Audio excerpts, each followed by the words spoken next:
Good evening and many thanks for joining us on tonight's edition of Primetime News. I'm Michael Madimba.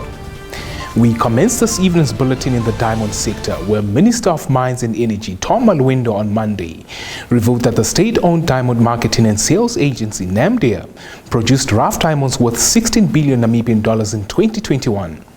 Let's get more details from our lead report compiled by Linia Dishena. Malwendo was speaking during the official inauguration of the Hage Geingob boardroom at Namdia's headquarters in the capital. Malwendo said diamond production accounts for approximately 10% of GDP, 40% of export revenue, and 7% of annual government revenue. He indicated that through value addition, Namibia demonstrates that it is well positioned to become a world-class and sought-after player in the industry beyond the supply of rough diamonds. Inaugurating the boardroom, which was named after him, President Hage Geingob said he was asked by the newly appointed Chief Executive Officer, Alisa Amopolo, to familiarize himself with the entity's operations. Geingob said Namibia serves as a catalyst that unlocks the value of Namibia's natural resources, aimed at increasing the physical resources in government's pursuit for socio-economic development. Moving on to a rather unfortunate incident. A 90-year-old woman allegedly drowned in a hole filled with rainwater after it rained heavily in the Tsunkwe area Saturday night. More from this insert. Namibian Police Force Detective in the Otjozondjupa region, Chief Inspector Timotheus Gabriel, in an interview with Nampa on Monday said the disease was identified by relatives. Gabriel noted her body was discovered on the outskirts of Tsungwe settlement by children who were searching for frogs in the shallow pools of rainwater around 1200 hours on Sunday. In a separate incident, a 21-year-old woman allegedly committed suicide by hanging herself at Farm Hockflat between 10 a.m. and 3 p.m. on Saturday. The disease was identified by relatives as Josephina Thomas. Gabriel said her body was discovered by her relatives who followed her footprints after they found a suicide note in a house on the farm. It is alleged that Thomas left the house and headed towards the middle of the farm on Saturday morning. The police further said her body was later found hanging from a tree along with the electrical cable she allegedly used to hang herself. Police investigations in both cases continue. Reporting for Primetime News, Linia Dishena. Shifting attention to continental happenings. East African leaders recently announced peace talks in a bid to stabilize eastern DR Congo, where M23 rebels clashed with troops just north of the key city of Goma over the weekend. Let's get some insight from this report. The seven-nation East African Community stated it would hold a peace dialogue on Eastern Democratic Republic of Congo on 21st November in the Kenyan capital, Nairobi. Officials said the announcement came as Congolese troops clashed anew with M23 north of the volatile region's main city, Goma. Army sources said the military had engaged M23 in Maru, a village about 20 kilometers north of the important commercial hub of 1 million people. Joao Lorenzo met Congolese President Felix Tshisekedi in the Democratic Republic of Congo's capital on Saturday after visiting Rwanda the previous day. On Sunday, Kenya's ex-president Uhuru Kenyatta, the East African Community's mediator for the situation, was also due in Kinshasa for talks. Silence the guns and join in a political process. That is to the local groups. To foreign-based groups, it is basically saying that the DRC is no longer the battleground for problems that are not from this country. On to some light-hearted trivia. The world's population last hit the 7 billion mark in 2011, and now, 11 years later, the global population is projected to reach another milestone today, the 15th of November, by hitting the 8 billion mark today. More on the significance of the numbers from this report. The United Nations press release said it is a milestone in human development, and this unprecedented growth is due to the gradual increase in human lifespan owing to improvements in public health, nutrition, personal hygiene, and medicine. The release noted while it took the global population 12 years to grow from 7 to 8 billion, it will take approximately 15 years until 2037 for it to reach 9 billion, a sign that the overall growth rate of the global population is slowing. The United Nations Secretary General Antonio Guterres said the milestone is an occasion to celebrate diversity and advancements while considering humanity's shared responsibility for the planet. The report further said it is also the result of high and persistent levels of fatality in some countries. It read that the global population growth has therefore over time increasingly concentrated among the world's poorest countries, most of which are in sub-Saharan Africa. Adding, even though population growth magnifies the environmental impacts of economic development, rising per capita incomes are the main drivers of unsustainable patterns of production and consumption. This is what you can expect when we return. Agricultural training currently underway on strengthening community resilience.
The segment kickstarts in the Kavango East region, where agriculture extension personnel as well as regional council staff are receiving training on the Caisse de Resilience approach. The Caisse de Resilience approach is an innovative community-centered approach of sustainable agricultural practices which contributes to increased resilient livelihoods. More from this report. The training is taking place from the 13th until the 26th of November and benefits 24 agriculture extension staff and staff from 6 regional councils and is aimed at strengthening the delivery of extension services. Extension services promote the adoption of improved agricultural technologies and practices in order to increase agricultural production, empower farmers, and facilitate sustainable improvement in living conditions of rural communities. The United Nations Development Programme Communication Associate Frida Lucas in a media statement on Monday said UNDP and the Food and Agriculture Organization are supporting the Namibian government in hosting the event. Lucas explained that the Food and Agriculture Organization and UNDP are joining forces to complement the government's efforts in adapting strategic interventions to strengthen food security within peri-urban and rural communities. She added the participating regions for the training are Kavango East and West, Zambezi, Khomas, Erongo and Karas. Moving on to urban development matters. Residents of Groothoop settlement expressed dissatisfaction over the city of Windhoek's failure to provide them with basic municipal services since the settlement was incorporated into the capital 5 years ago. The residents aired their concerns in a recent public consultative meeting with the City of Windhoek's council. The resident during a City of Windhoek Council public consultative meeting on Saturday said since the city took over the settlement from the Windhoek Khomas Regional Council, residents face many challenges caused by the proclamation. In September 2017, the City of Windhoek incorporated Groothoop under the Windhoek Rural Electoral Constituency, where currently all municipal services are provided by the City of Windhoek except the electricity distribution, which is still the responsibility of the Namibia Power Corporation, NamPower. Expressing his dismay, traditional leader of the Khomanin, Petrus Asap, said the proclamation has disrupted the lives of many residents as they are unable to construct homes, acquire electricity, drill boreholes, or farm, among others. Asap said since the proclamation, the city has put a moratorium on the temporary and permanent construction due to a pending court case involving a resident who is claiming ownership of about 6 hectares of land. Reporting for Primetime News, Linnea Adishana. That's where the top news ends for this evening. Kindly stay tuned for the business and economics roundup, followed by what the weather has in store for us.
Welcome to Sport Planet. The fallout between Manchester United and Cristiano Ronaldo headlines tonight's segment. Manchester United on Monday revealed they were considering their response to an interview given by star forward Cristiano Ronaldo, where he said he felt betrayed by the club. Now, the 5-time Ballon d'Or winner has been a peripheral figure on the field for United since Erik ten Hag took charge as manager in May. George Hendricks reports. Ronaldo was disciplined after refusing to come on as a substitute in a 2-0 win over Tottenham Hotspur last month, but had returned to the side in recent weeks and even captained the Red Devils in a 3-1 loss at Aston Villa. However, the 37-year-old was absent from the squad in Sunday's 2-1 victory over Fulham in United's last match before a 6-week break for the World Cup. I don't have respect for him because he doesn't show respect for me, Ronaldo said of Ten Hag in an interview on Sunday with the Piers Morgan Uncensored TV show. Not only the coach, but another 2 or 3 guys around the club. I felt betrayed, he added. When quizzed again if senior club executives were trying to oust him, Ronaldo replied, yes, I felt betrayed and I felt like some people don't want me here. Not only this year, but last year too. For Sport Planet, I'm George Hendricks. On to some tennis. Former world number 1 Novak Djokovic will be granted a visa to play in the 2023 Australian Open, local media reports published earlier today. This despite his deportation from the country ahead of this year's tournament in January. More from this report. According to media reports, the Australian government had decided to grant the unvaccinated Serb a visa for the Grand Slam contest, overturning a 3-year ban after his ejection from the country. This year's championship was overshadowed by 9-time Australian Open champion Djokovic being put on a plane on the eve of the contest after a high-stakes legal battle over his visa status. Djokovic's 3-year ban can be overturned at the discretion of Prime Minister Anthony Albanese's centre-left government, which is different to the Conservative coalition in power when he was kicked out. Over the past month, there have been hints that the Australian government might have a change of heart. For Sport Planet, I'm George Hendricks. Stand by for your sports roundup.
With the sports news, we've come to the end of tonight's edition of Primetime News. Many thanks for watching. Do make a date with us tomorrow as we bring you another insightful edition of Primetime News. From myself, Michael Madimba, and the entire production crew, it's good night.